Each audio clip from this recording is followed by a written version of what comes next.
So let me welcome you then to today's lecture. Today we will cover some topics on security and some topics on monitoring. Both are relevant for us as we have several security challenges to address. The problem is that if we have some malicious nodes in the network, they can do really harm to the network, and we have to avoid their effects. And for that, we first have a look at security issues that can happen. That's only a snapshot, and there are much more. And the problem is really we have to take care of all of them and to really think of what can the malicious attackers do, what might be their motivation, how can we detect that misbehavior. Okay, first of all, what kind of adversary models do we have? So we have three kinds of types that we can identify. First, we have the erroneous nodes, who are good, but they have false protocols, they have false settings, and that's why they create some unwanted effect. Second, we have the selfish nodes, who try to lower their costs, so to spend less bandwidth, to spend less storage space, but to have the good benefits of the network. So they might have a different approach to address the attacks or to behave. Like the third kind, that's the malicious nodes. They really try to make to shut the network down, to make it bad for other users, and they are the most dangerous. And we have to keep these three kinds of attackers in the mind when we look at the possible attacks and solutions. So then what can they do? They can generate arbitrary packets, so they can do whatever normal users can do, but they can also create new packets, new commands, so they can introduce new messages in the name of somebody else. They can forge the messages, but they can only receive packets addressed to themselves. So they cannot overhear communication between other nodes that's not directed to them. So they cannot, we assume they cannot really, they are not in the internet service provider and make deep packet inspection or so. So that's we are not considering. But they can also work together, they can conspire, and they can try to establish in a group a bigger effect than a single node. So that's also possible to keep in mind. And three main kinds of attacks we focused on in the peer-to-peer framework up till now. The identity attacks, so we will have a look at all of these routing attacks and attacks against data storage. And there are more attacks, and also the attacks that I present are not, that's not a full complete list.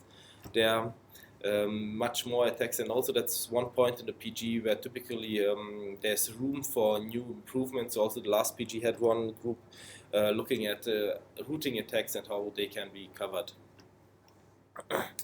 And what is the goal? So first of all, attacks should be detected, or better, they should be avoided so that they are not even possible.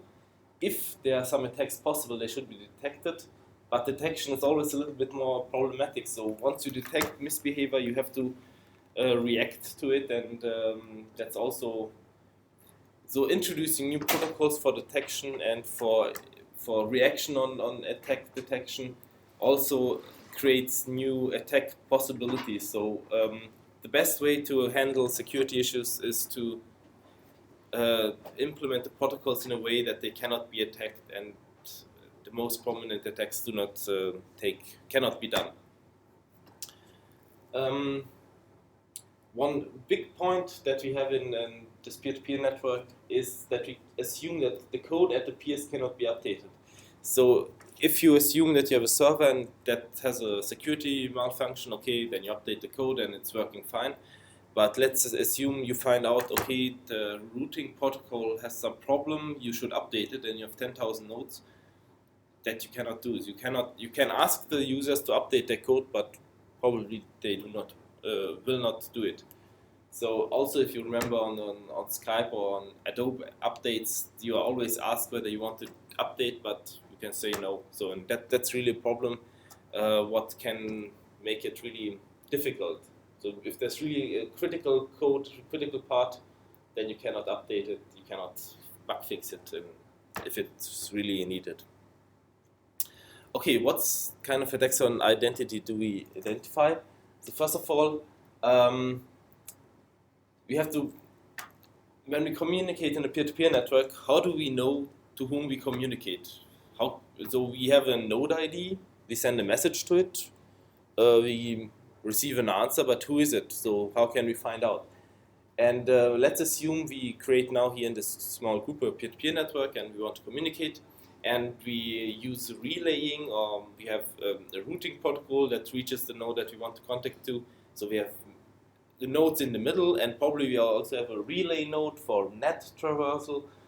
And so for some reasons we might have malicious nodes on the communication path between two nodes. So this malicious node might now intercept all the messages, might read them, might modify them undetected. So for both parties it might seem that the communication is unchanged and unmodified, but the man in the middle reads all, can modify all, and also when keys and security keys are exchanged, he can take influence on it. So what can we take as a basis for encryption and signatures? How can we make secure key exchanges? Just to sketch how we did it in the peer-to-peer framework up to now, and what's the main idea, is that all node IDs are public keys. So that are asymmetric cryptographic keys that can be used for encryption, authentication, signatures. So every time you send a message to a node, you can already encrypt the message with the node ID itself, because it's a public key, and you can be sure that only the receiving node, which should have the private key corresponding to it, can decrypt it. So that's why that way you can already authenticate the receiver, and you can also sign your messages with your own node ID, with your own public key, and the receiver can validate that it's really you who sent the message. Somehow it's also related to the user ID, so there's some not one-to-one direction, but basically if you look up the user ID, you find out what's the current node ID in public key, and you can, there's also cryptography involved. So the approach in the peer-to-peer framework is reduced basically to this asymmetric cryptography, and you have authenticated node IDs that can communicate, but you still don't know who's behind it. Yes, that's a question. Yeah, well, I read through the documentation how there was one question regarding this. Is it possible that a user can be logged in on several nodes, or is it restricted to one node? I think currently he's restricted to one node, because his current. The idea, okay, there's that. So the question is whether a new user can be logged in at several nodes at the same time. No, okay. As I know, because his node ID, he has a fixed node ID he has to use, and that can only have one IP address. Yeah, but do the same conclusion. But he can switch off at one position and switch on at another node, and all his data is available. And that was also one goal for this identity. So the identity mechanisms need to be in a way that you can log in at any PC, at any device, and you are instantly there. So the root of trust that is used must be your knowledge, something that you know, and not the public key that you carry around on a USB stick or so. So all this identification should be retrieved basically from the knowledge of the user. We will see how it's exactly done. Further attacks on routing. Routing is typical attack field for peer-to-peer networks. So what is routing? We are responsible for maintaining the routing tables, for keeping them in a shape that you can have O log n routing. And if you make a lookup for a specific node, so if you look for a node responsible for a specific key, then the message should come there over several hops, and the correct node should be found. So that must function correctly. And what can the attacker do? He might forward the message incorrectly. So the goal is every hop should get the message closer to destination. And now the attacker might drop can drop the message, so delete it. He can send it very far away so that it takes longer. It might then look from the outside that he still did something for routing, but you cannot. He did something harmful for the routing, but it's not so easily to observe. So you need somehow to have some observation inside, and we should also allow the querying node to observe the lookup process. So as you see, if you leave the nodes by themselves with recursive routing, then that's quite problematic because the malicious nodes have too much impact. So you should be observing it, at least using iterative or this tracer routing. Also, what can happen, so first you need to take care that you know where the route is going along and that every next step is really a valid step. Second, what we should know, what could happen is that an attacker says, I'm the responsible node, there's no closer one, because in my neighborhood I'm the closer one. And the querying node that's typically far away cannot verify it. So what we have to think about is how to really validate that the node who claims to be responsible is really responsible.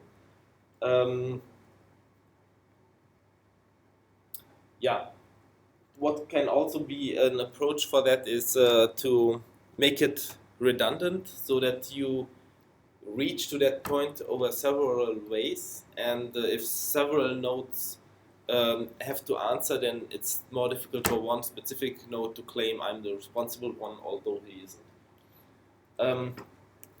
What might also happen is to have attacks on the routing tables. So the routing highly depends on correct routing tables, and now an attacker could send incorrect routing updates so that with time and the more malicious nodes we have, the routing gets bad, worse and worse. So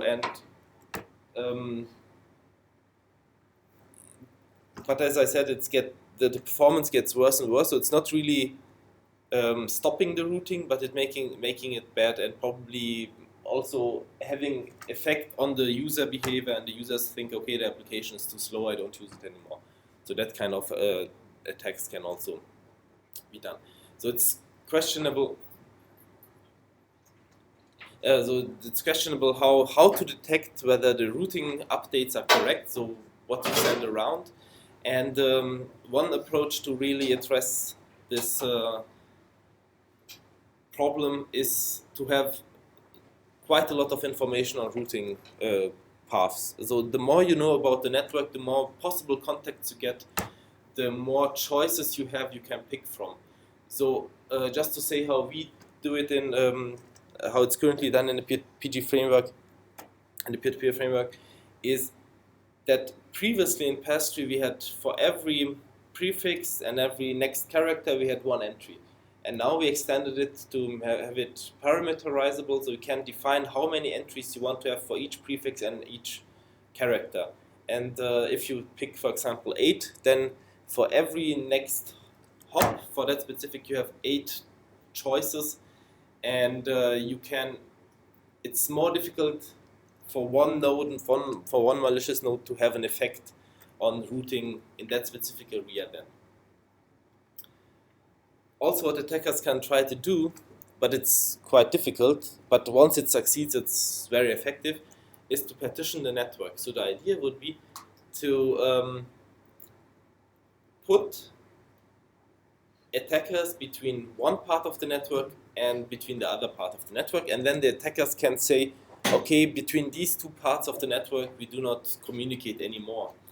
And that means that all the data from one network, from one part of the network, is lost to the other part. And how can they start it? So they can start it with simply one node by another. So if a new node contacts an attacker first, that attacker might tell, okay, the network is very, very small, only V2 exist. And when the next node joins these two, then the network consists of 3 nodes, so they do not give information about the other rest of the network. So for each part of the network, it might look okay. It looks okay, so they don't have information about the other part, only the attackers have. And so for the good nodes, it looks all fine.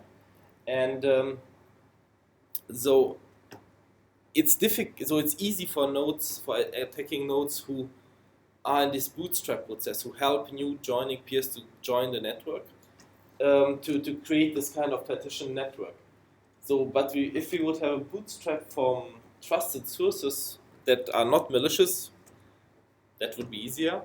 But how do we identify trusted sources? So we don't have an information or a bit. If it's 0, then it's malicious. If it's 1, then it's trusted. So that's not yet available. So it's one approach is really to have more redundancy, to not just rely on one node for joining, but on a large number of nodes for routing, for joining, and to introduce that kind of redundancy. Also, what might happen, what might be good, but it's still questionable whether reputation is a way to go. So should we think about the peer-to-peer framework to introduce reputation of nodes to decide whether they are trustworthy or not? That's also one approach, but it has also its drawbacks. So if you use reputation, then malicious nodes can also try to push their own reputations and make them look good. And they also could try to attack it. So with every solution you introduce for security, that solution might also be attackable. And that's creating then the need for new solutions, and then you have patches and solutions over solutions, and you make it more and more complex. And so it's difficult to decide where to stop and what is a simple enough solution to counteract these attacks. That's the one challenge. What you also have are attacks on storage. So up to now we have the identity. How do we know to whom we communicate? How can we securely communicate? How do we make sure that the communications are unmodified, so integer? Then we had a look at routing. How do we make sure that the messages are received by the responsible node? And that's really the responsible node. And now storage. So let's assume we want to store some data item in the network. The attacker might try to modify or delete content he's in charge of. So that's the simplest thing he can do. So we have to also make sure that it's not only relying on one node, we have to have redundancy. And we also, first of all, need to be able to verify the integrity of the file. So we should be able to check whether the file has been modified through signatures, for example. What also the nodes can do is he stores it, he doesn't modify it, but he doesn't replicate. So we have to really identify what are all the tasks that the storing node has to do. So store, replicate, unmodify, and hand out if somebody asks for it. And that all of these single points might be attacked. So with the replication, for example, if you have one node responsible for the content and he's in charge to replicate it, currently this is the case, you have to make sure that it's really replicating, and if he's not, then to take over his responsibility. So we need a concept, and that's not yet in the network, to really check whether nodes do what they should do, and to distribute this kind of responsibility, so that the quality and the security does not depend on one node. What you also have further difficulties. So if you have access control, there are some solutions for access control, so that you can define who might access your data. That requires an established key infrastructure that has to. So if you want to give the data free for some users, you have to have an approach to do it, so that you can encrypt it, the receiving node can verify some signatures, and that requires a key infrastructure. Also, what we have are distributed data structures. If you read the documentation of the previous PGs, we have, for example, distributed tree, prefix hash tree, a distributed list or distributed set. And it means that we have linked data, so there's one data item and it's pointing to some other, and making sure that integrity is verified and authorship, and it's also well replicated, and we also have access control integrated. That is getting more complex if you have this more complex data structures. And also we have this kind of nested data structures. That means I have, for example, in the social network a wall. That's my data structure. I can decide what kind of entries, what I do with it. So I can delete it, I can create a new one. But it's your entry, so you might write on my wall what you like also. I must not modify your entries, so I cannot say in your name that you like me or so. But I can modify the entries of my wall, and I could delete entries of you. So it's like you are owning the folder, but the files are posted by somebody else. You cannot modify the files, but you can modify the folder. And that's also introducing more complexity, so access control, security, how do you verify whether somebody is allowed to delete or not. So I'm not allowed to modify your content, but I'm allowed to delete it. You can modify your content, but you are not allowed to modify other contents, and it's quite complex. Okay, and one approach that is so one point that's so now the classical security threats is if we have one node, we can somehow make sure that he has not too much influence, so through replication. But the node can perform the Sybil attack. And Sybil, that's a book about a schizophrenic woman called Sybil. And what is the idea from it? So if we can have one single device which joins the network with multiple identities. So this notebook, I could start several instances of the social network and join with them the overlay. And now I can coordinate my attacks, for example. So what can I do? I can try to give the nodes with which I'm joined node IDs that make me overtake some content. So I could undermine the replication. I could try to be replica for one specific object, and then go offline, and then the data that I should have replicated, maybe I had 7 or 8 or 10 instances, and 5 of them were used for the replication of one specific file. So the network thought, okay, replication is safe, but now I went offline and the data is offline. Also, we get more knowledge about the network, so how big it is, where the traffic flows are, probably which nodes are interesting to attack. And if one node fails, let's say I have 100 instances in a network with 200 nodes, and I go offline, then 50% of all nodes go offline, and that might bring problems to the routing tables. And so if all the nodes fail at the same time. Also, if you have some majority decisions, so when the majority should vote on something, we don't have such concepts now in the peer-to-peer framework, but in such cases, I could try to get the majority with my nodes, and then to take influence on the results. So how can Sybil attacks be avoided? So here's just another example in a Kademlia tree or any kind of tree with prefixes. So here 4 nodes are somehow distributed over the network, and they are malicious, and they have some influence on it. So how can they be avoided? What we know about the nodes still is their IP addresses, and we can consider this in our routing table. So if one Sybil node tries to take over some specific spot in our routing table by filling our entries, we could just still consider whether so the IP diversity should be given. The IPs in our routing tables should be different and not belonging to one entity. How can this Sybil attack be made more severe, more drastic? That's by Eclipse attacks. So what's an Eclipse attack? An Eclipse attack is a conspiracy of malicious nodes who introduce themselves into the routing table of good nodes. So like I said previously, so let's assume we have malicious nodes who collude, who are working together, and now they try to strategically place themselves in the routing tables at relevant points. For example, so this is the example, so all malicious nodes have the prefix 111, and all data that is located there is now managed by malicious nodes.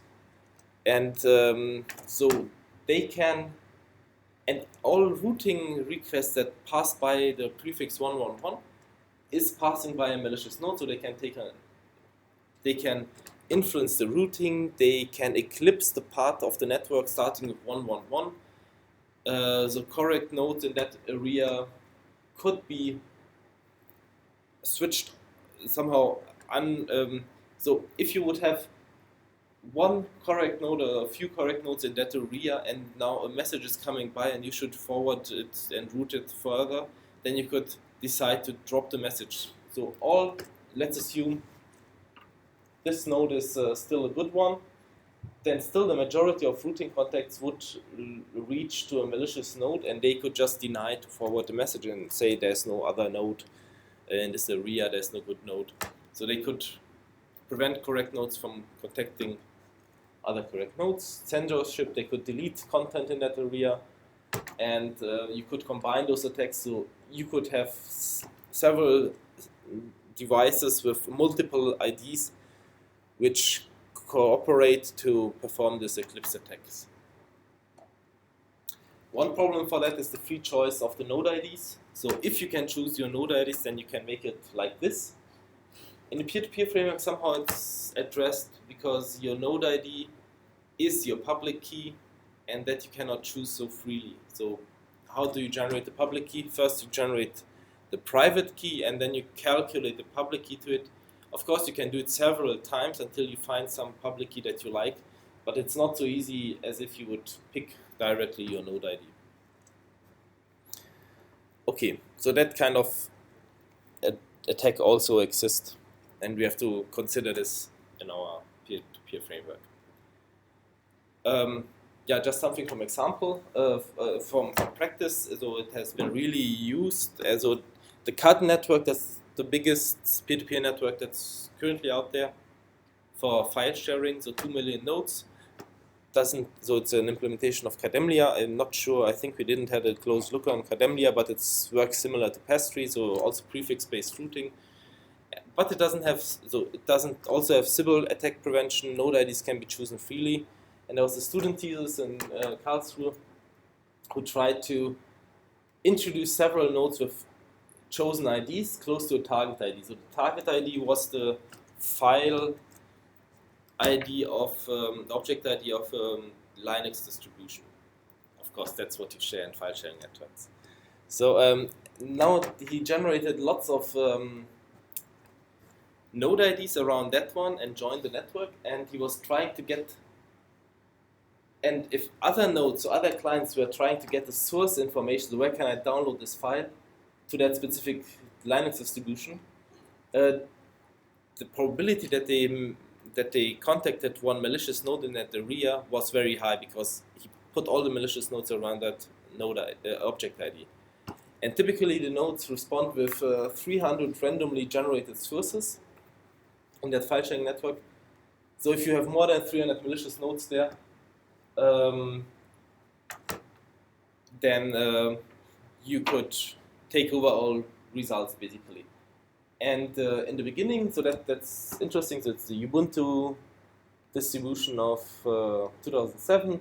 First there were 278 sources.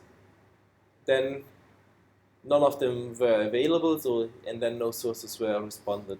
So you could really take over that specific spot in the network and make the content vanish. So the good nodes were still there, so the 278 nodes are still there. But if you put very closely around the object ID your malicious nodes, then the routing requests are forwarded to them, and no good node is reached. So that's how you can really, with the Eclipse attack and the Sybil attack, take content out of the network. Okay, some further on storage and retrieval, but I think that we also, and yeah, what was with the storage? So the attacker can deny the existence of data or return the wrong data. We have to take care about the replication, and everything must be verifiable. But I think that's all what he already said. Avoid single point of responsibilities. There should not just one node be responsible for replication. There should be more nodes responsible for it, so that you can also verify the functionality of each of these nodes. And you should be able to verify the IDs of the objects and the nodes, so that they are really, the nodes are located where they should be, and the objects have been unmodified. But I think that's already what he said. So some security solutions I want to name, partially also which we implemented in the peer-to-peer framework up to now. So first of all, yeah, what I said, the root of trust. So we need, for several reasons, public key cryptography in the network. So we have to have a public key which we can use to sign messages, to sign the content of files, to verify our authorship. And we need the private key so that we can encrypt also messages, and we can, yeah. So we need both parts. And what is the approach in peer-to-peer frameworks? We use the public key as node ID. And the really good thing is, so FreePass, you have 160 bits. Typically, RSA, a good RSA asymmetric cryptographic key has 2048 bits. That's too much. But there are cryptographic approaches like elliptic curves, which also have the same security quality like RSA with large keys, but they only use 160 bits. In fact, it's 161 bits. So we, when we create the keys and it's ending with a 1, then we create a new key until it ends with 0, and then we have only keys which end with 0. So it's 161 bits, but the last bit is always 0. Okay. So that's, and the good thing is now we have in both cases 160 bits, and this public key that we have, we use also in FreePass 3. Yeah, and how do we get to the public keys? Where does it come from? Because we want that every node at every PC he wants to log in, he should be able to do so. So you need to have your username, you need to have a passphrase, and when you type it in, then it's hashed, and it's and so some functions are operated on it, and basically your username and passwords result in your private key, which creates the new public key. So that's why you can sit on every device, type in your credentials, and then you get the access and to your network by calculating your private key, and that allows you to look up your user ID basically in the network. That's your username. There you can say, okay, that's my current IP address, that's my current position, and people can find you over that. And then you can join your node ID, the network with your node ID that you calculated, and that's how it's bootstrapped basically. Okay, and once we have all these public keys, we can communicate with any node. So even if our fingers or contacts in the routing table, we have their node IDs, and by having their node IDs, we can automatically encrypt all communication with them because it's the public key. So you have to know the node ID to communicate securely with them. You can also verify the content. So by sending out a message to another node, we can assign the message content, and the node that receives the message should have our node ID. He could verify the content, check the signature. drawback, yeah, traffic overhead is increased, larger messages, but that's not so drastic.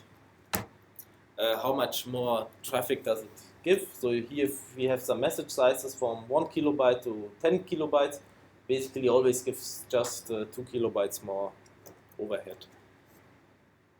Okay. That's not drastic, not so big deal.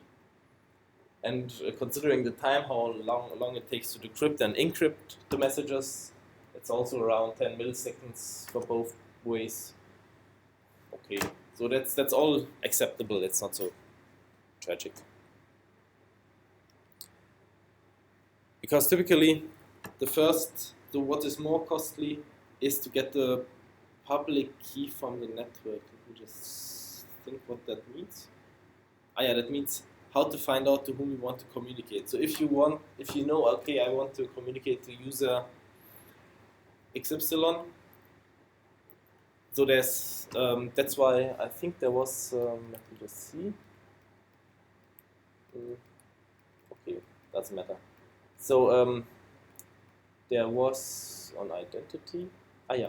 So the node ID is the public key, but we want to support that you can change your password. So that means that you might get a new public key with time, and that's why your current public key or node ID is stored at one specific point. That's your user ID.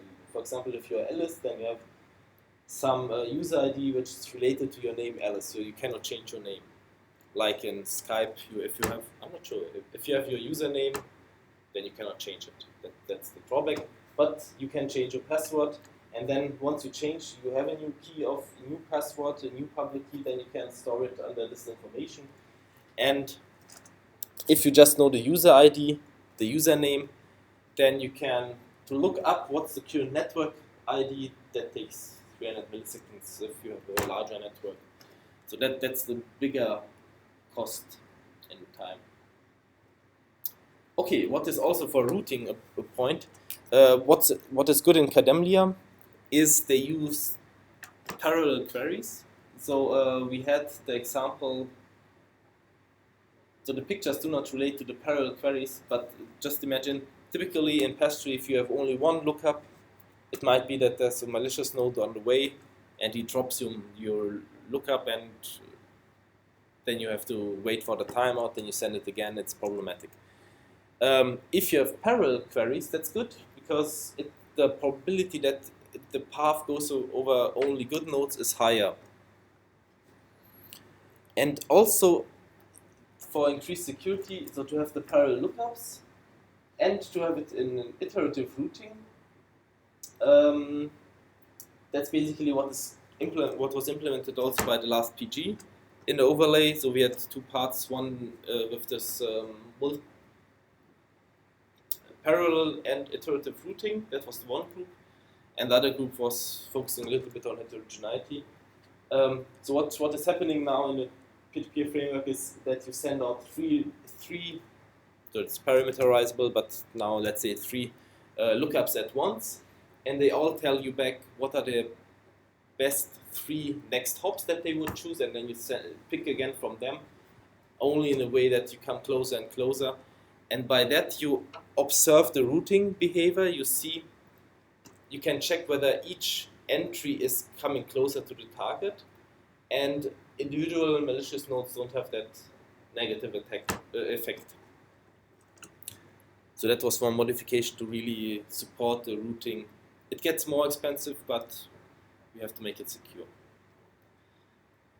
Okay, secure and access controlled storage. Okay, so let's talk about the access control. Yeah. So what you want to do, what the DHT normally, or PASTRY just normally offers, is the put and get of the data, and we cannot know, and we also do not want to know where it is stored. So it should be stored somewhere and replicated, and it should be good.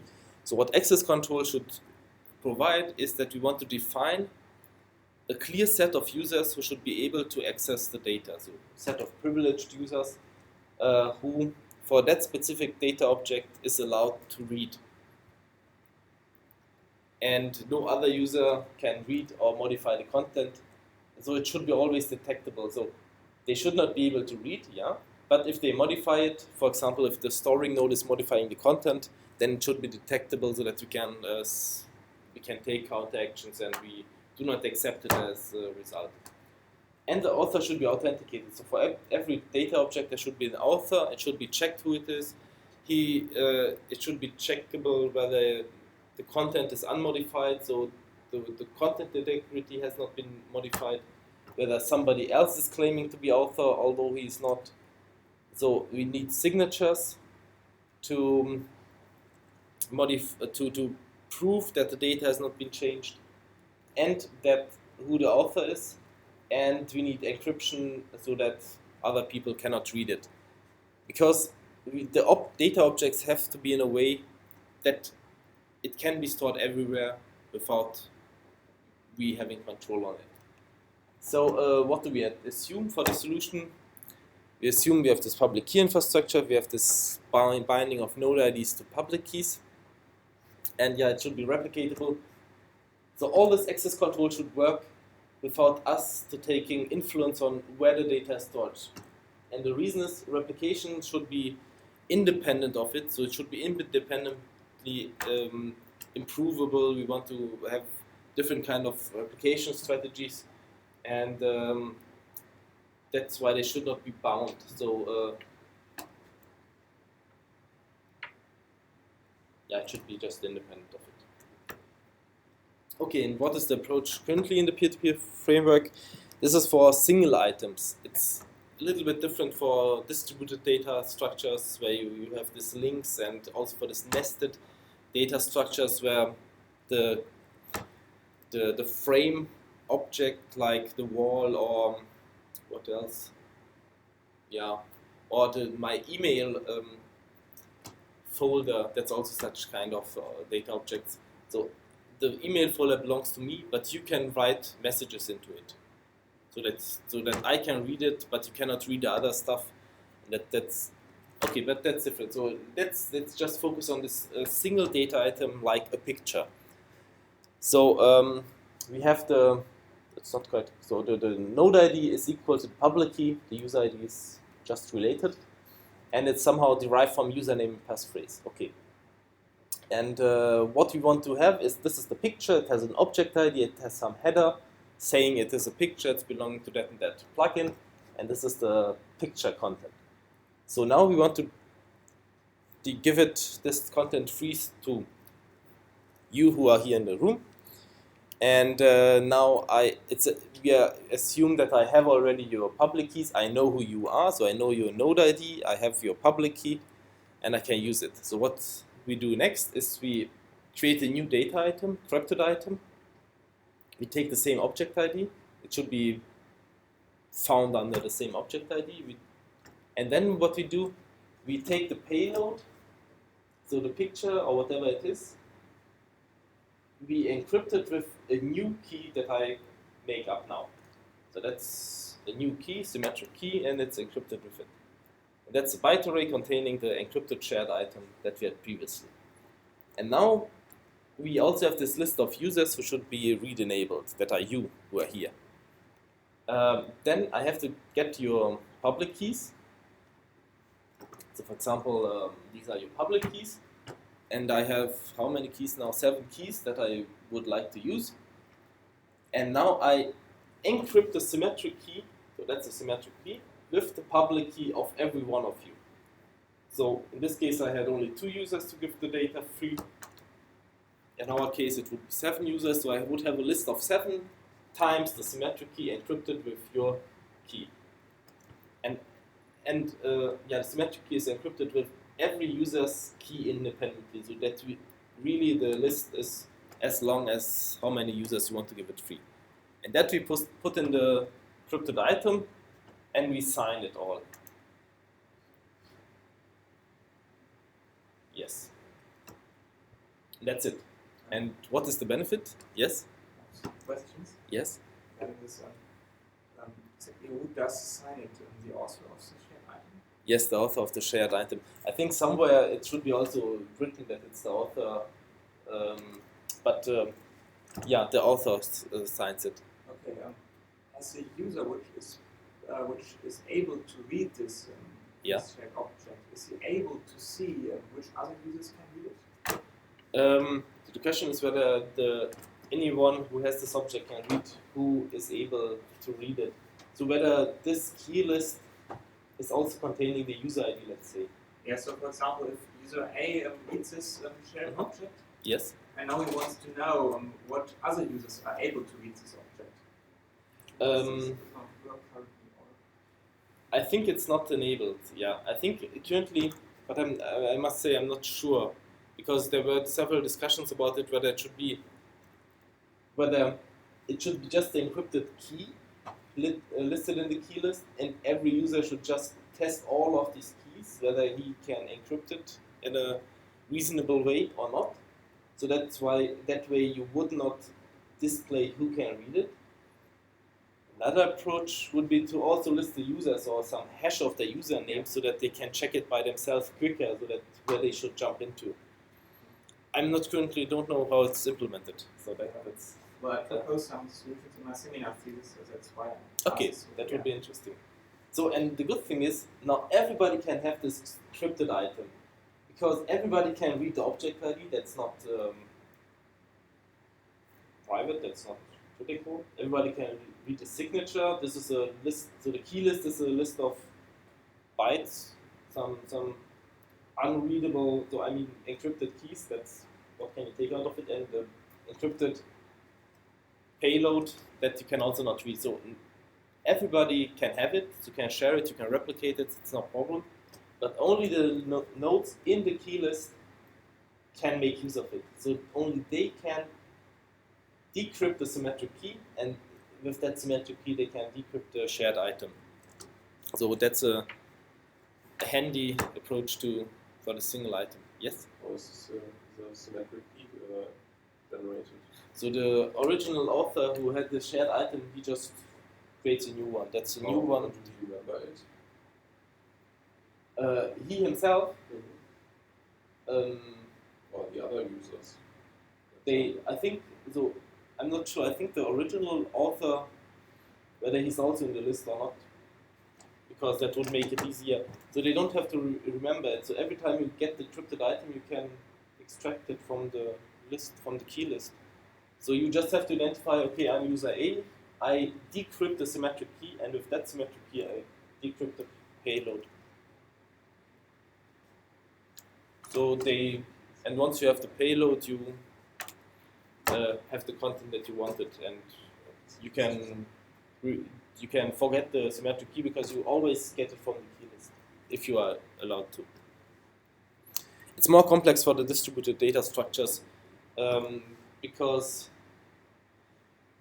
yes, it's more complex. But that you will see in the next lecture. Next lecture will be on the peer-to-peer framework as such, and I will present all the components, probably also with redundancy. It will be longer than normal, because I want to really go into the detail on all of these aspects, how every part of it works. Okay. How's it with the overhead? So what we already said is, okay, with every privileged user, the list of the key list is growing. So if this is our initial item size, 347 kilobytes, then the overhead grows really with the number of privileged users, but it's okay. So the assumption is we don't have hundreds or thousands of users that we give dedicated permissions. We have only a number of users that really a person can overlook. I don't know. Okay, a question. Yes. What happens when the public key changes? Then we can't read the item anymore. Yeah. So when the public key changes that's not quite true, because you want to have if you change your public key, they still have your old one. So you are still able to read it, but with changing why do you change your public key?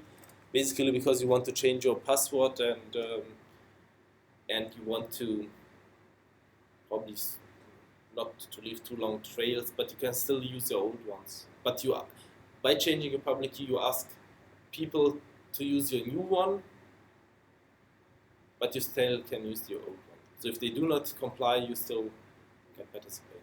So that's not so tragic. Okay, the overhead is not so big. So every privileged user gives 402 bytes of more storage space requirements. That's okay. Also, if you look at the times, encryption time is quite constant. Encryption time grows, but as I said, it rarely happens that you really handpick 200 users who should have access to your data. In that kind of scenarios, you would preferably more create a user group like a circle in Google Plus and give the permission to read it to that group, and you manage your groups and the keys in that groups in a different aspect. So there's also group management solutions in the peer-to-peer framework. Yeah.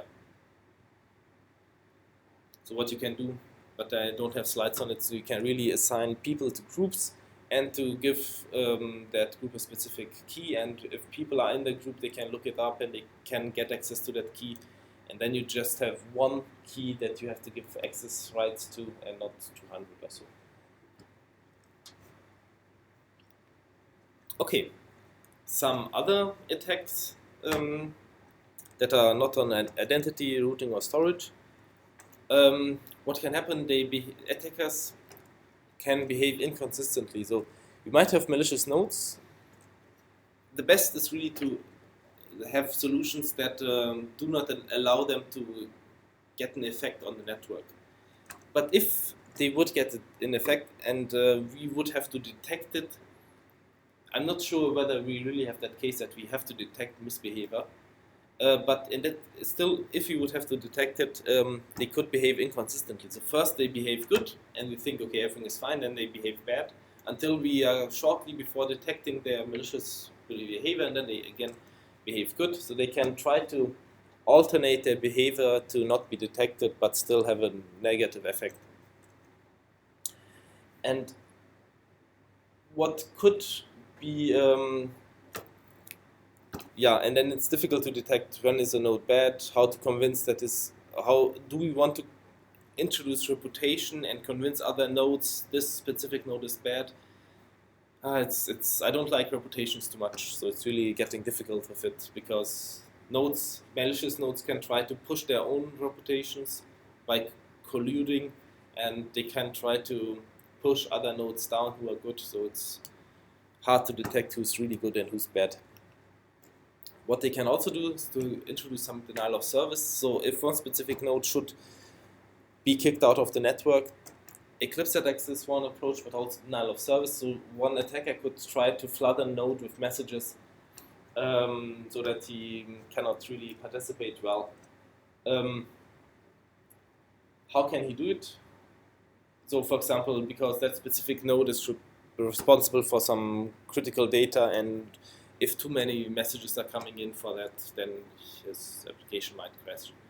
So replication should be distributed, okay, but for the denial of service, what he can do is for example, to list that popular node in specific parts of the network in routing tables for popular items, so that data to the specific node should be routed, and that's an option.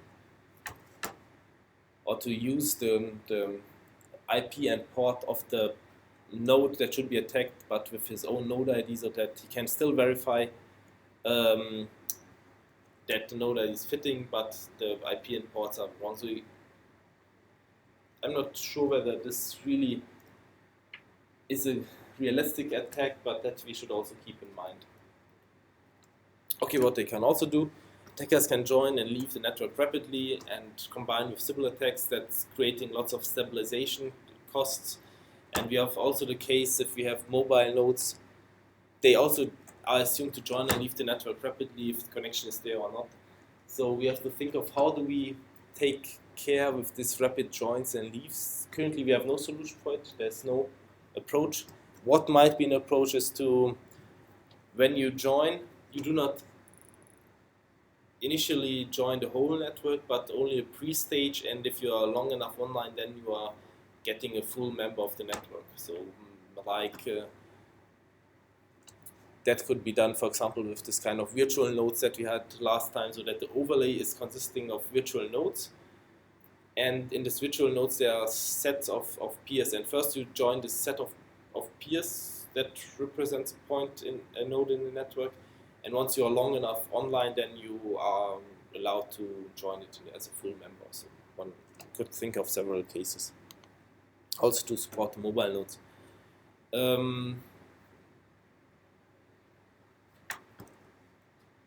Okay, I think, yeah, this is the attack if you send messages in the name of others, but by using public keys and signatures, we have addressed this attack.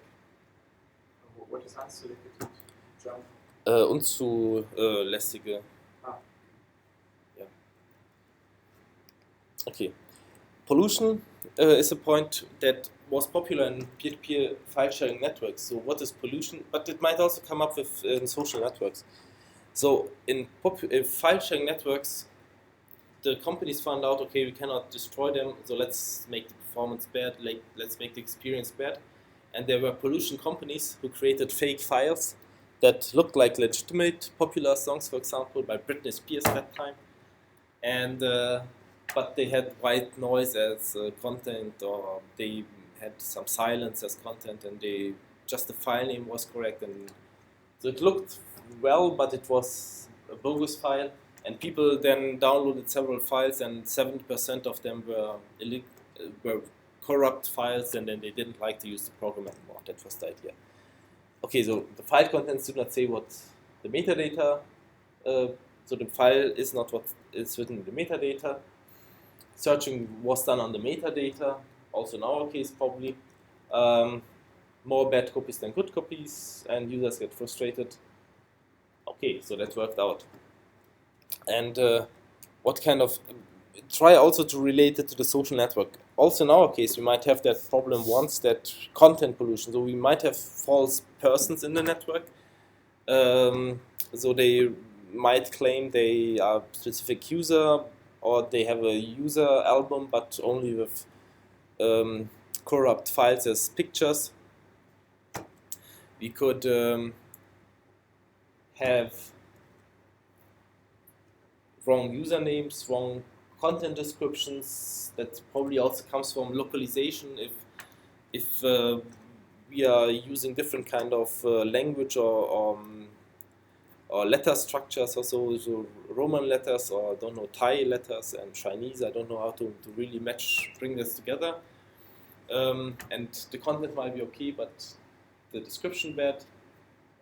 We could also have the social network polluted with false identities out of malicious behavior.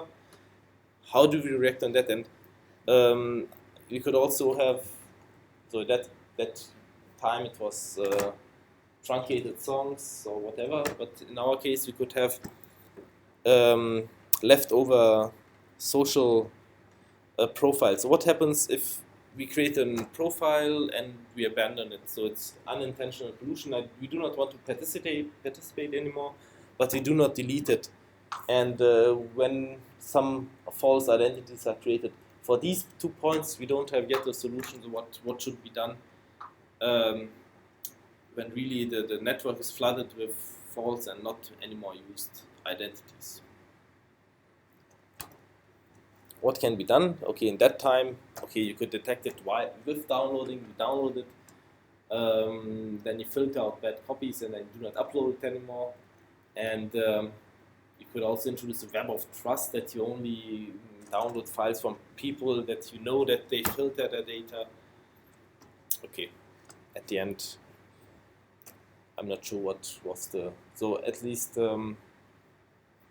there are some approaches, but we cannot really apply them for our case, because we have our data is too user related and not just a general Britney Spears song. Okay, so far to security. There are, just to summarize what is in the peer-to-peer framework up to now, we have this identity, a binding of the node IDs to the public keys so that you can be authenticated based on your node ID, and we have this public key infrastructure with the node ID so that all the communication can be encrypted, can be signed, and we have the access control approach, so for single data items so that you can encrypt the content and define who should get the symmetric key to decrypt it. There are also other solutions for the distributed data structures I have not presented. What is open is still some security in the replication. So how to make sure that the data is not modified and still replicated and that everything is fine and sufficiently often replicated. That's not yet quite solved. And also this pollution is a big topic. So how can we make sure that what do we do with false identities or really identities that are obviously wrong and probably also illegal, to take specific content as your profile picture? What do we do with that, and what do we do with outdated profiles? So probably we should think about some forgetting storage ideas, so you have to log in every month so that your data keeps intact, and yeah, still we have to think about it. And also there are possibly other difficulties, other security issues that we have to face. And we will also have, hopefully in June, I hope that we make a small workshop before we meet for deciding which direction the PG should go, to really use the peer-to-peer framework to get to know how it works, and to take it home so that you can also at home test it and see what's good and what's not, and to identify what kind of problems might be addressable. The good thing is, from the last PG, we have at least one master thesis, so one student doing his master thesis, and he will also help in letting you to know how it works, how to set it up, and to transfer the knowledge of the last PG in the current one. So that's quite useful to do with that kind of complex code. Okay, and one relevant part that I also want to present, and also the master thesis of the previous PG student, is on monitoring of the social network. So the goal is to find out what's going on in the network. So what's happening, because if you are part of Facebook or social network, you just see your friends, you see your messages, whatever. But what we also want to see is how many nodes are online, what is the traffic, what are traffic costs, what is the lookup time. So to really be able to decide, is everything going fine, and to create these distributed logs on the behavior of the network. So we want to find out the quality of service. So what is the behavior of the system with respect to qualitative parameters? And why don't we know it? Because first of all, the peer-to-peer framework is used in several cases. In our case, okay, it's just a social network. The network size grows and the usage differs over time. So depending on whether you are awake or asleep, you use the network differently. The network size churn and the peer capacities, they all vary. And what we want to have is statistics on the network, what's going on. So minimum, maximum, average, standard deviation on different. So in fact, the list of metrics is, I think, around 180 entries or so. Peer count is one, online time of the nodes is one, the in bandwidth usage, the out bandwidth consumption, the in number of messages, the out number of messages, there's really a large number, and also what would be nice to measure, the number of friends, to just generate any kind of statistics on it. Also on the resources, how much CPU, memory, storage space, and bandwidth is used. So the more information we get on the network, the better we can understand where problems might be and how well it works. So we don't want to to supervise and to see what the users do, who's their friends and to whom they communicate. But you want to see this quality of service, so how good is the performance of the system, at least in this initial stage. That's really relevant to know. And that's monitoring, basically, to obtain the global knowledge on system statistics. And the statistics are aggregatable, so the size of the statistics for 10 or 10,000 peers is equal. So if you have the peer count on the number of nodes in a network, then it's still one single integer, one number, whether it's 10, the value, or 1,000. Okay. Also, the statistics should be fresh, so the fresher the information, the better, and it should be cheap to do.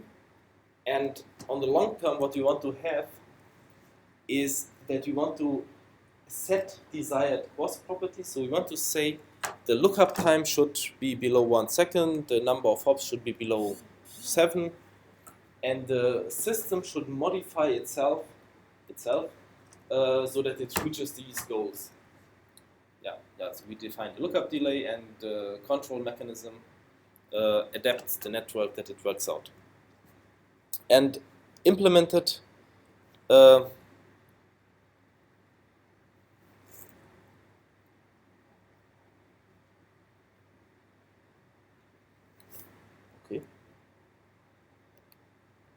Okay.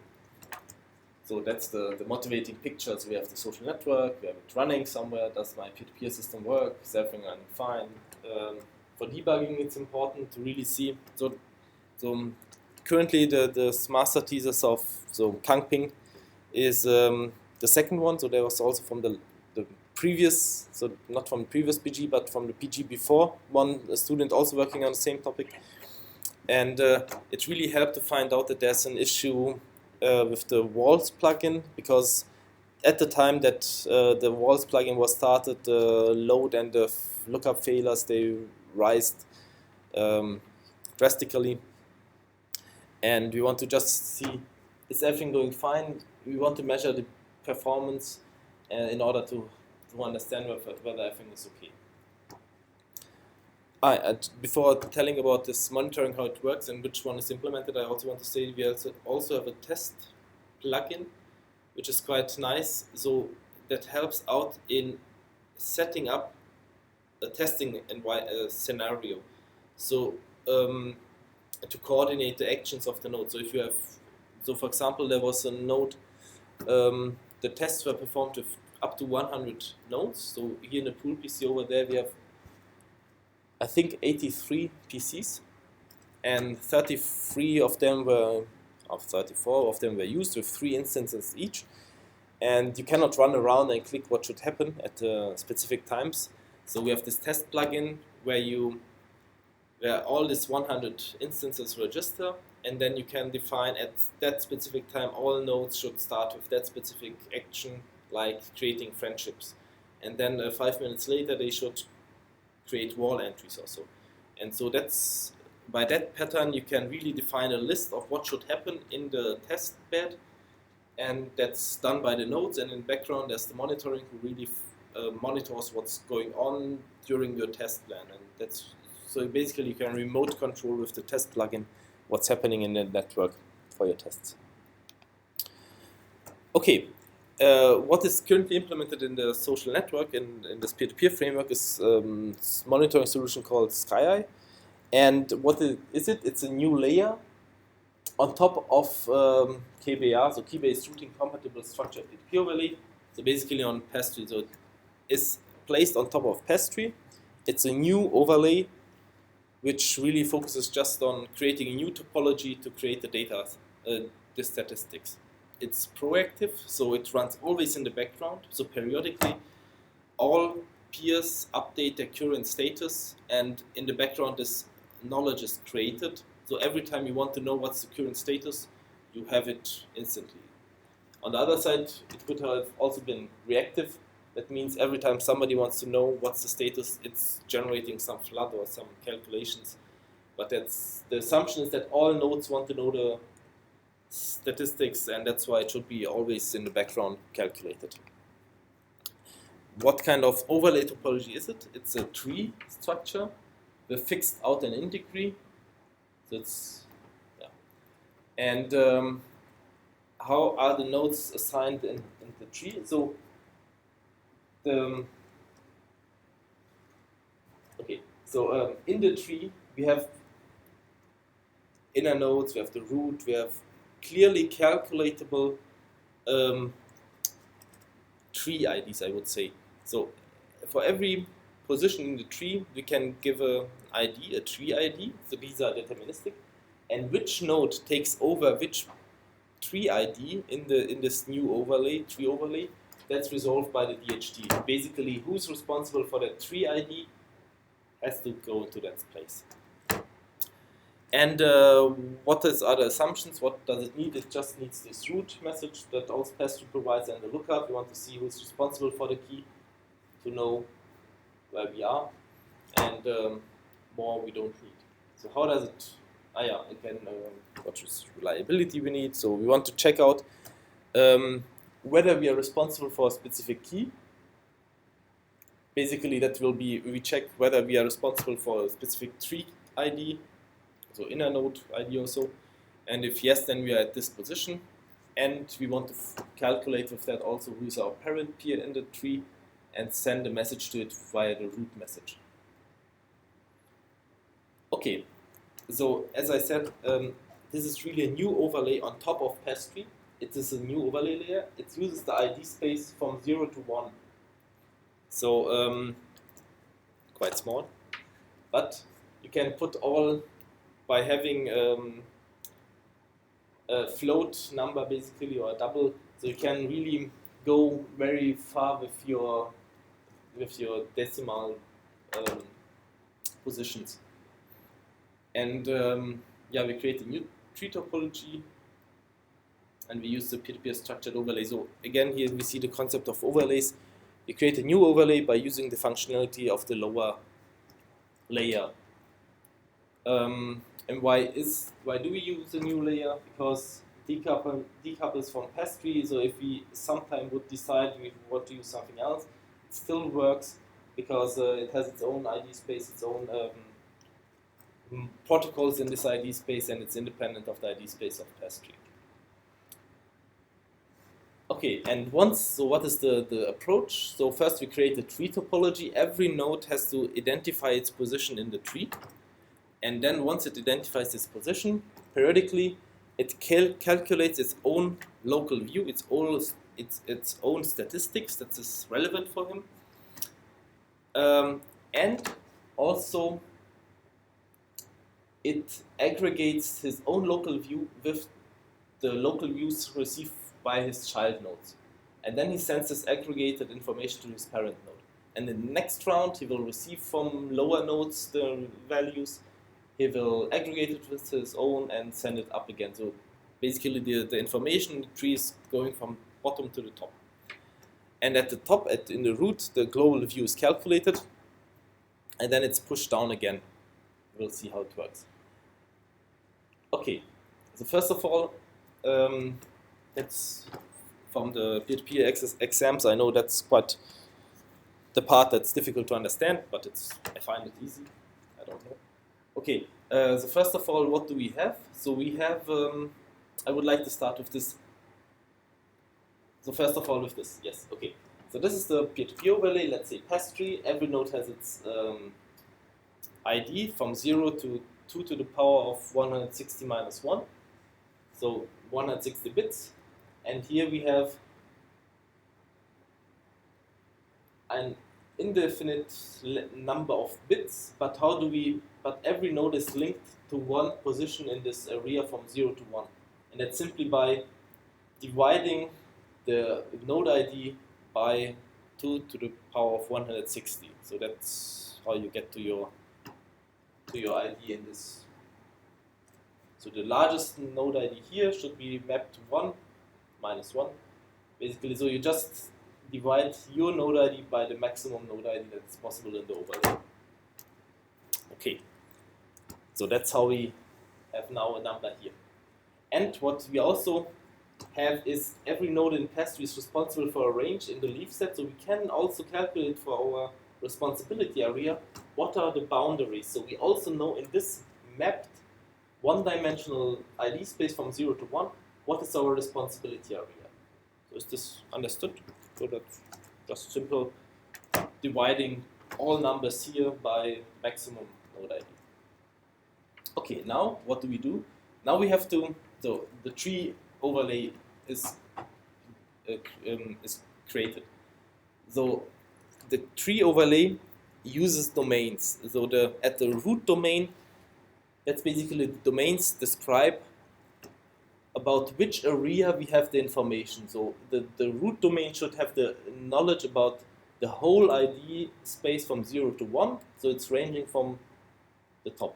And every layer and every level in the tree that we go down, it is split in beta parts. So in this example, beta is 2, so we split it in 2 parts, and so the tree level 1 is 2 parts, and then one level more, it's again split in 2 parts. And now we introduce domain IDs. And the domain IDs are the middle value in the interval. So in the top area, that's from 0 to 1, so the middle value is 0.5. Then we split it in beta parts in the level next, and here from 0 to 0.5, and the middle is 0.25, and so on. And that you can do infinitively long as you want.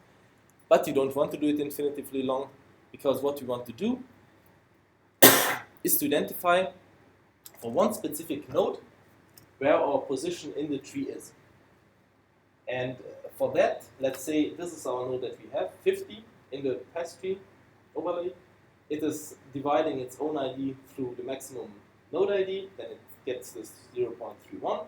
It also knows its responsibility area, and now it goes from the root domain ID down and checks, am I responsible for this domain ID 0.5, and then checks in its responsibility area, no, I'm not. So I decide in which field I am, so either, let's say in this case, left or right. My node ID 031 is in the left domain, so I enter that domain.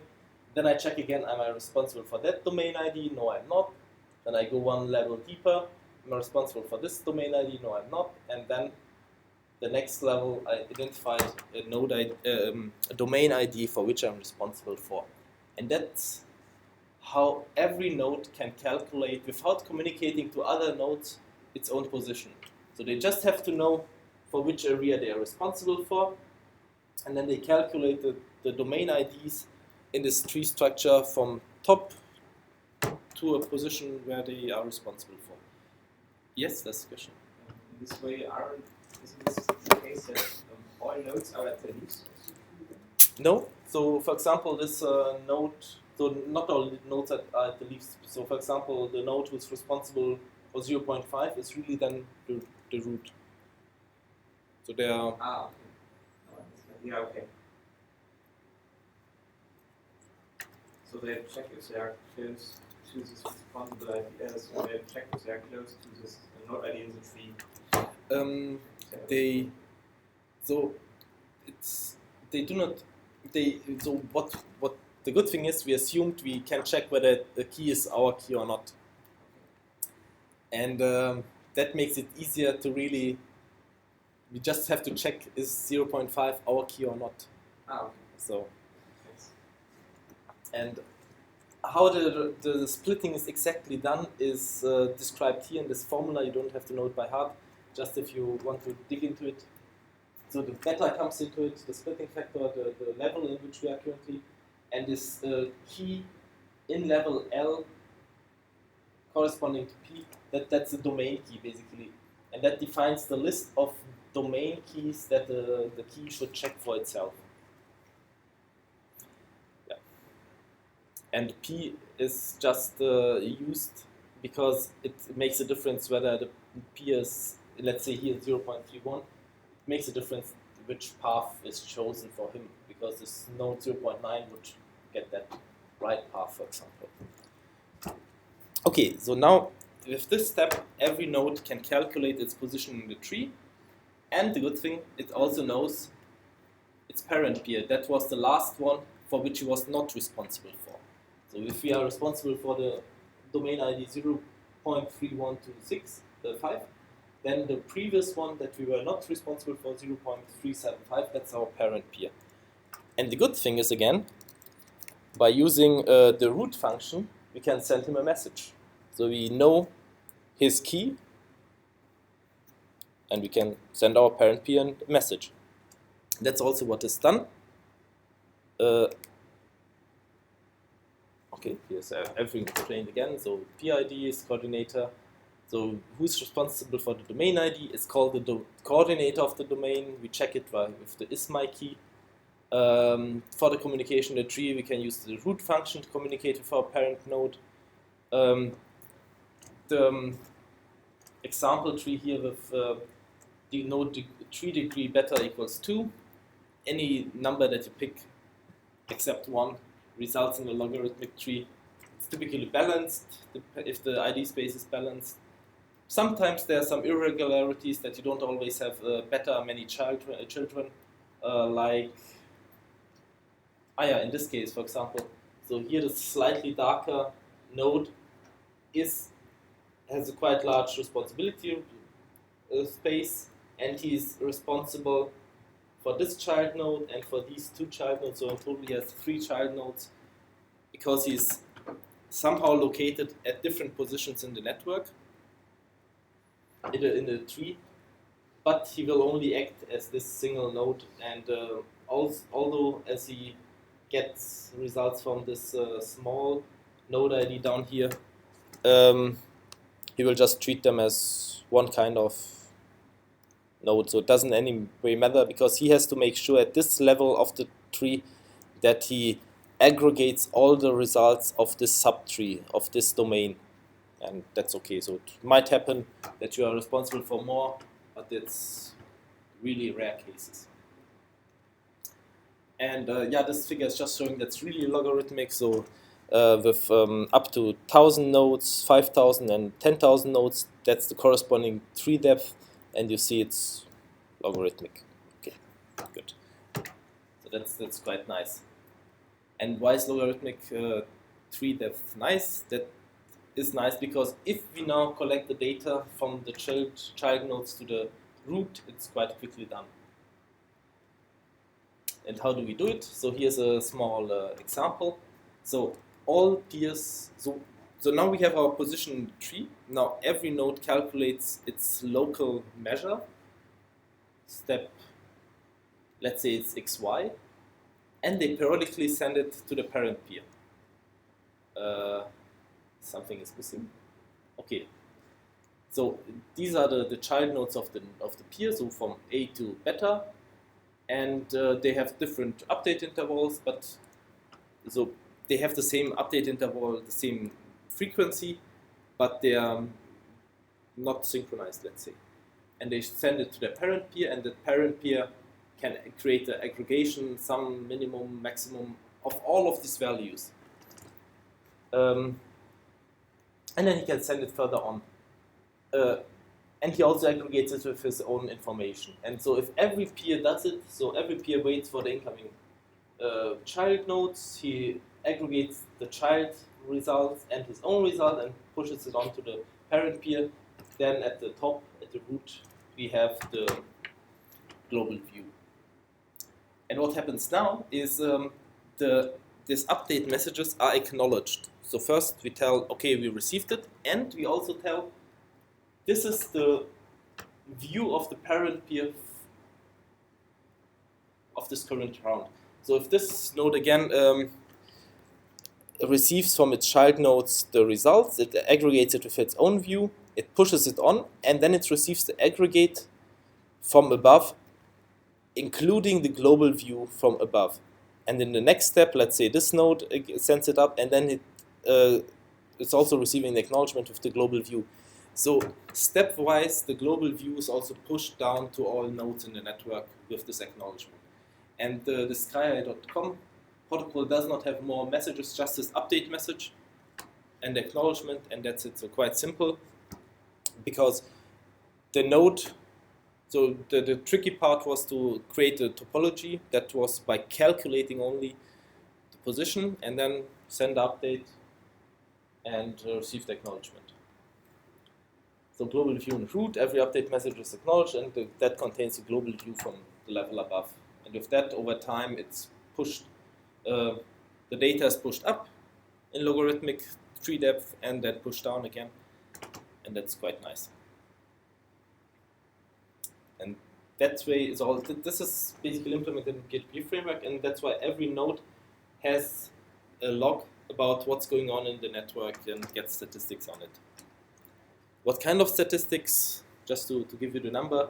So the count is calculated, the minimum is calculated, the maximum is calculated, the sum is calculated, the average is calculated by sum divided by the count, and the standard deviation. And how do we get the standard deviation? We also calculate the sum of squares. So if we get a list of n numbers, we can square them and then sum it up. And the variance is creatable out of these previously defined functions. And the good thing is, now for scientific aspects, if you want to, for the PG also, want to show the performance of the system, you can, that's everything what you need. So you need the minimum behavior, the average behavior.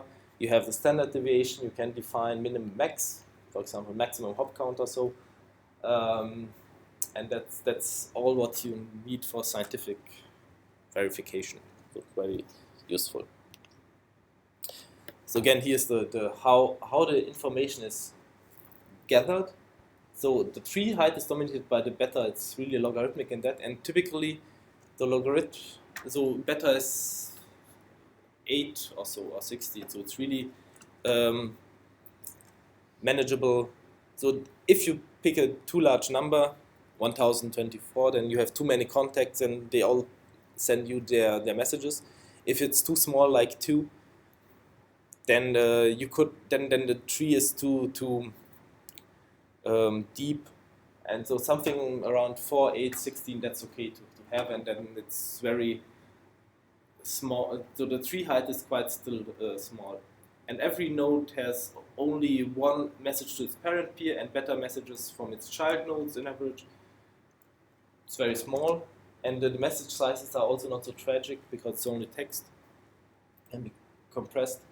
And this is how it's basically all the levels in the tree, and here's an update and it's pushed up and they are unsynchronized, and sometimes it's arriving at the root and he's acknowledging it, and the acknowledgement, the content, the global view and the acknowledgement is pushed down, and so it goes up, so it's a logarithm. So the gathering and dissemination time is O log n to the basis of beta times the update interval, because you also have to wait in average every time in the update interval. One approach to make it faster is to introduce a so-called synchronization. So what we can do is to try to synchronize the update intervals in a way that once the update is received, the next level higher, the update is shortly after that also pushed, so that it quickly goes up, and once it reaches the root, that's a new message. Such a quick dissemination message is sent out, so that in total you still have to manage to go the whole tree up and down, but you only have not multiplied it with the update interval, but only plus. So we have somehow to synchronize it, and the peers, we have to introduce a mechanism to synchronize their update positions. They adapt their offset when they send it, and that way the update process is processed in a row. How can it be done? So just to give you an example, so let's assume the transmission delay from one level to another, from one node in a level to the next higher level is below 2 seconds, and we have the global view at the root, and now the root pushes this message down the tree and it contains then an offset when the next update should be sent. And in the beginning, it's 60 seconds. And in every step, this offset when the next update should be sent is decreased by this t delta, for example, 3 seconds. And so let's assume the root sends out the message to level 1. Level 1 sent the message in 60 seconds. Level 1, it takes 1 second to be received. It decreases then the offset to 75 seconds, and level 1 tells to level 2, send your message, update message in 75 seconds. Then level 2, so it also takes 1 second transmission time below 2 seconds, and the offset is decreased, and again level 2 tells to level 3, send your message in 54 seconds, and so on. And every time we assume a transmission time of 1 second, and the offset in level E is the level I minus 1 tells to level I, send your message in update interval minus I times t delta. And that results in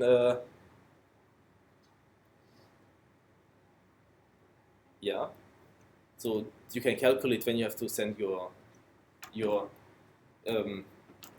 offset, your update message. Basically, it's from current time plus the offset minus the level that you're currently in, mal t delta, plus there was some transmission time to be sent, and that's basically what comes out. So level I sends it at this time, level 3 at 54 seconds. Then, so basically they are all really synchronized, and one after another is sending the message. Yeah. So it can be synchronized, and the effect is that you at the end have a behavior like this, and it's all relatively synchronized, so you don't have to have a common clock or so. So it's still loosely synchronized, but it would work. Okay. But also was tested because in this tree-based solution we might have outliers. So if there's some variance in the network and the positions of the nodes and responsibilities change, also the responsibilities in the tree change, and they might get a position, so that kind of effects might happen. So if this is the actual value that is to be measured, there might be an outlier because, for example, the previously root node is now joining as a leaf, and he doesn't know, and he still submits to his parent node the value that he aggregated before, and that's very big for the whole network, and that's why the content and the value of the network is counted twice, and that might happen. So what could be done is to introduce some smoothing, some median, some exponential smoothing, so that it's a little bit outdated, but doesn't have the outliers. I think currently we are not using it, but that depends really on how many outliers we have. Okay, and here's some examples how it looks like. Node, so that was simulated with 5,000 nodes, 2,500 nodes, calculating the number of nodes, and the black one is the actual number, and here you see beside some little bit older data, but it's still capturing the status correctly. Here the root has changed, and we captured the status at the root, so it was at this time 0, and you see there are some small outliers. 3 degrees 4, updated for 60 seconds. Also for the costs. So the nice thing is now we can monitor everything, also the cost. So this is the traffic that was used, and beside it also the monitored traffic that was also quite close. So it's cheap to do it, and we get really a lot of information about the network. The good thing is also it's quite simple. So it's not. It has two messages only: the update message and the acknowledgement message. The calculations are also very robust. So it works well. It relies on pastry. It's quite cheap to do. Also the data, it's only text and it can be compressed. The degree is fixed, it's not too expensive. And it's quite fresh, good precision, good continuous monitoring. But we might have this outlier sometimes. And okay, it's limited to DHTs, that's not a big problem for us, but sometimes really these outliers are, it depends on the churn, how quite it changes. Yes? You told that that is implemented in a proactive way. Does this mean that each node sends out all information it has, or yes. one has to request some information, for example, give me your capabilities, and then they propagate it? So yes, it's proactive, and all nodes, they periodically send out all of their results. So all of their statistics that they have. And that makes it a bit, yeah. And currently, I think the list is 180 or 200 entries long or so. And the nice thing is there's also GNU plot creating for all of these entries graphs, and you can really see a lot what's happening. Oh, so I had expected all that then. Yeah, it's more. That was in the simulations, I must say, with less entries. So currently it's still some kilobytes, but it can be really well compressed. So because it's text, and the longest part about it is the entry names. So because we have the full entry names, like it's peer-to-peer framework, storage, bandwidth consumption, also, or message count, so that it's the naming really indicates where it's coming from, the what is measured, and that names are the biggest part.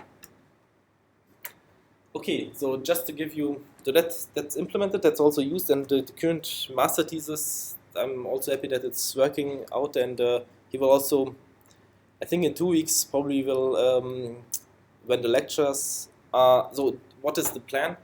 So next week I will not be here. I think Thursday is somehow free, and Friday is bridge day or so people take it free. And that's why I will do this recording on the peer-to-peer framework, what's all inside. I will try to create you this big overview so that all concepts that are included, or the whole architecture is described, so that you can also later have a look at it, and also other people can have a look at it. And after that, basically the lecture phase is over, and we would then also the review phase would start, and the paper presentations. And in this time, it is also good to still have the meetings Fridays here, and to get to know how the software works, so how to set it up, and to make the presentations based on that. And then Kang Ping will also join and present how to do it, and he's more into it. So okay, so this monitor, and yeah, what I wanted to say. So his topic is monitoring of test. Basically, his topic in the master thesis is to have a large scale test. So also in the pool PC area, probably also in real people using it, and to really optimize the monitoring and testing and everything what belongs to it, so that we really are very capable to see what is happening. And that monitoring that's implemented like this. And now for the future, what might be good, and what's basically one of the visions, is to have this controlling of the quality of, to have control loops in the peer-to-peer system. What is the motivation? We want to make sure, let's assume we're not just using it in the university, we also want to use it in Germany or globally or whatever, and we have 1,000 or 10,000 of users, that's the vision. And we want to make sure that the performance is good. So the lookup times are below 1 second, the data is replicated often enough, the traffic is below one specific threshold. So we have some requirements for it. And the monitoring helps us to see whether our implicit requirements are met, whether the response time is too slow, or whether the replication is good enough. And let's say the response time is slow, so what can we do? So if we only have the monitoring, we cannot do anything. We can ask the users to do something, to probably know what to change in the code, but it should be done automatically. So what we can do technically, what would be the vision, is to adapt the peer configuration. So we can take influence in the peer-to-peer overlay performance by changing the configurations. And ideally, that should be done automatically. So if the system, let's assume, next slide will present it. So basically, if we tell the system these are our requirements, so for example, the response time should be below 1 second, and it is not below 1 second, then it should automatically react by reconfiguring, by sending out the message to all peers, change this little parameter, and then let's hope it's better. And if it's not better, then we change that little parameter so that we can maintain the network while it is running. And this is basically what control theory is, or a control loop. So we have, a social peer-to-peer system or so, and and let's assume we are the system provider. We cannot set directly the configuration. So this is the whole network, and we have different mechanisms on peers, for example, the overlay or the storage. And on this, then the whole system is influenced by the network dynamics, the peer heterogeneity. They're different, the application shift, they use it differently. And what the monitoring gives us is that the service quality, so the performance, is somehow measured. And both the users and also we as system providers know what's going on. What we want to have now is to have this kind of mechanism as a controller so that you define what are our metric goals.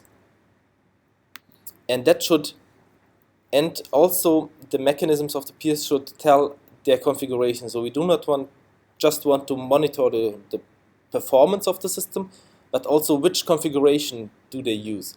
And these three information go into this controller. So both what's the current status, what's the current configuration, and what is the goal performance. And using this three information, the controller should give a new configuration. It should be distributed to all peers, and then we are in the loop again. So then we check again whether the quality is good enough, whether the configurations lead to a quality that meeting our metric goals, and if not, then new configuration. That's basically a control loop, and we are able to modify the configuration as long until we reach our metric goals. Okay, there's also a concept for it. So basically what we need to do, there's only, first of all, the whole peer-to-peer system or the relevant parts need to be parameterizable. Some parts of the peer-to-peer framework are, so we can change the number of parallel lookups during the runtime, the number of entries in the routing table, all that. Also the intervals should be changeable, the timeouts, the replication rate, all that. And we need to make it monitorable, but that you saw we already have. So what do we have up to now? So we can say the quality goals. Let's assume we can also parameterize the peer-to-peer overlay, and we have the monitoring results. So what we have to do now, we have to get a new parameter configuration to decide based on whether the quality was good enough or bad, and then we pick a new configuration which is distributed to all peers and should have the positive effect. Yeah, that's the goal. The system should reach and hold the predefined metric intervals. So we want to define an interval which is acceptable, and in that area the network should maintain itself. Theoretically, there are some foundations for it, how it can work, and also several parts have been verified that it's working in a simulator, but not in real. So that's basically the overall picture. The peer-to-peer system, so the performance is modified by user behavior, peer heterogeneity, or churn, or whatever. We can parameterize the mechanisms and peer overlay, and we get the monitoring of the network and the preset quality goal. Then it can decide, is it good enough, is something wrong, and if something is wrong, then a new configuration can be found and disseminated to all peers. That's the concept on the big picture, on the long term. So what do we have up to now? I think, let me just jump. No? yeah, what we have up to now is basically this. We have the monitoring. What we also extend and theoretically, so it's not yet in the peer-to-peer framework, is to get also the configuration. Basically, to gather the metrics and distribute the global metrics, but also to gather the local parameter settings and distribute the new parameter settings. So this is not the statistics on the parameters, but that's what the users should set. So this is our way how we can distribute a new setting to all of the nodes. And how is the approach? So first of all, we extend SkyEye to also gather the parameters. The root can detect violations, so whether something went wrong, and plan a new configuration. And the new configuration is then spread to all peers in the network. Okay, how this step in the root, so this deciding on new configuration, there are different approaches. So I just want to show the simple one, that only the root is trusted and he is really calculating based on some rules the configuration. So that's how we come to the new parameters. That's still open. So I just want to show you one simple approach. So one simple approach would be to give you an example in Chord.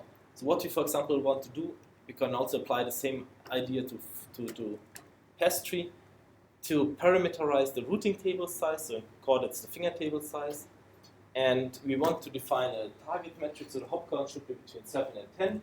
And we want to be able to parameterize how many routing table entries we have. So either we have a few or many. And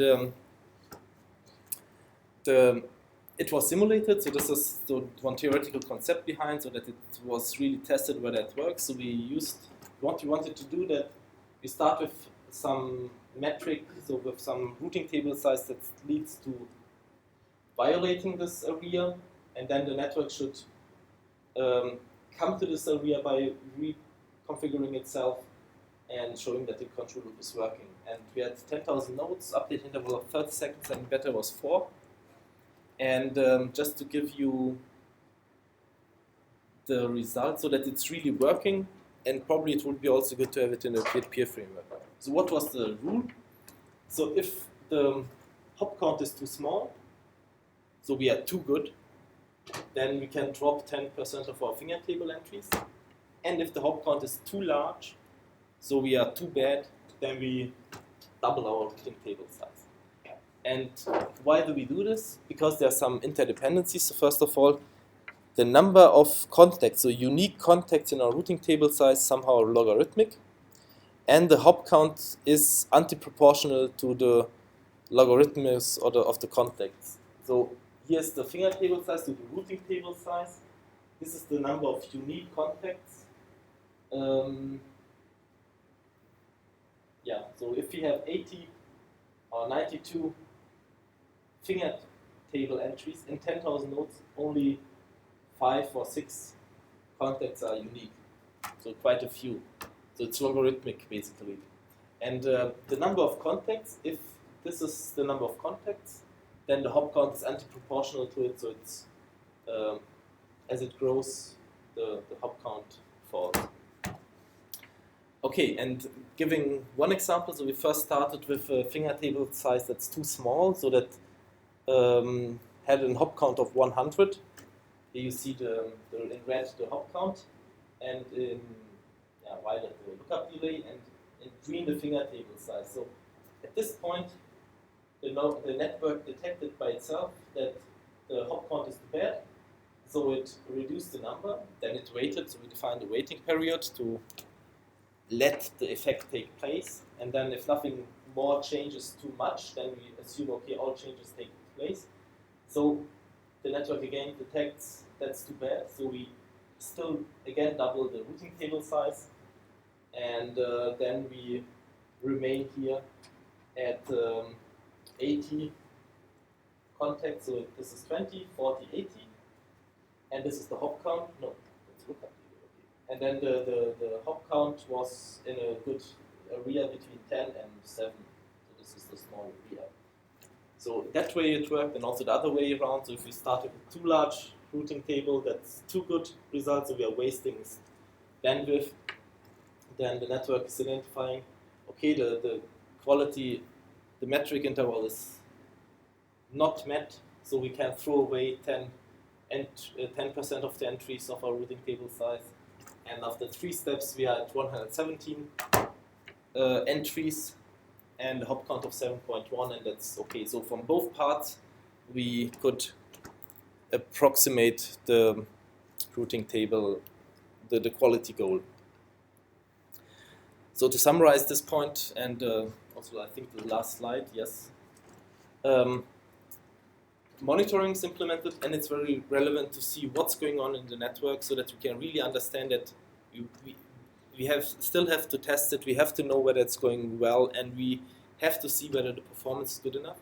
And on the long term, also this control of quality of service is relevant, because assuming that we have 1,000 or 10,000 of users and the quality is bad, we have to make sure that the network itself is able to correct its behavior so that the quality is good enough. Some security issues are open. There's also master thesis going on in that area, how the monitoring can be. Is a master thesis going on? I'm not sure. So we can think about how the monitoring, it's totally unsecure. Nodes can modify the content and observe statistics, how that can be secured. But in the long term, beside monitoring, also this control might be relevant. Okay, so far for today. So next week, as I said, I will put the recording online about the setup and structure of the peer-to-peer framework, what all is inside, so to see the whole architecture. And then we would meet in 2 weeks at the same time, and hopefully to also get in touch with the software then. Don't forget to upload your paper soon, in some days. And if you have any questions, feel free to contact me. Okay, thank you.